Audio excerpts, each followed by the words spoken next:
But we're going to begin with an Eyewitness News investigation. Doctors and nurses at a prestigious New York hospital now worried about safety on the job. There have been dozens of assaults by patients. Eyewitness News reporter Jim Hoffer is here now with much more. Jim.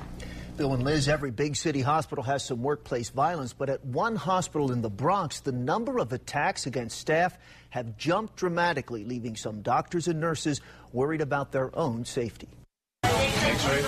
Some resident doctors, nurses, and security staff at St. Barnabas Hospital in the Bronx are alarmed by what they say is a dangerous increase in assaults against them by patients. I've seen patients assault doctors. I've seen patients assault security guards. Documents show that last year, patient assault on St. Barnabas staff jumped more than 300%, from 14 assaults in 2008 to 44 in 2009. A security officer who's punched in the face. Another reports being hit with a chair. A doctor punched in the eye. Dr. Sarah Larry spent 4 years as a resident at St. Barnabas. If you come to a hospital for care, you should be safe. If you work at a hospital administering care, you should be safe. I think something more needs to be done. St. Barnabas says that this sudden concern about security is really an attempt to embarrass the hospital in the middle of an ongoing dispute with resident doctors who are pushing to unionize. The hospital says there's an easy explanation for this threefold increase in assaults.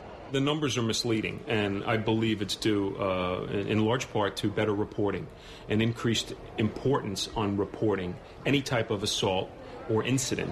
The hospital says 44 assaults is low when considering it handled more than 100,000 emergency room patients last year.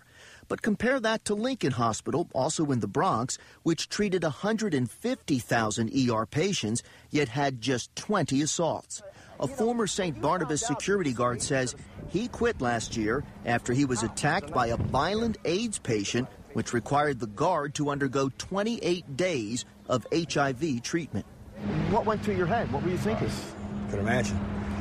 Family, my daughters, my kids. If I would be able to touch them again or kiss them the way I used to. It was a nightmare. St. Barnabas has 62 security officers, but another teaching hospital of comparable size, Brookdale, has nearly double the security staff with 115 guards. Still, St. Barnabas says its security is robust. We don't turn anybody away. With that comes increased demands on our staff. So we have to constantly step that up, and we're working diligently to keep the security of both the patients and staff safe and well. Another doctor at the hospital told us he believes the attacks indicate a real problem that needs immediate attention. On the other hand, the hospital says most of these incidents have been minor. Now, if you have an issue you'd like us to investigate, please give our tip line a call at 877-TIP-NEWS. You can also email us at the.investigators@abc.com. Bill and Liz, tomorrow, 10 resident nurses and doctors are going to file an official complaint with the Labor Department, with OSHA, concerning these attacks. Yeah, who would want to work in those kind of conditions? Scary. All right, Jim, thank you.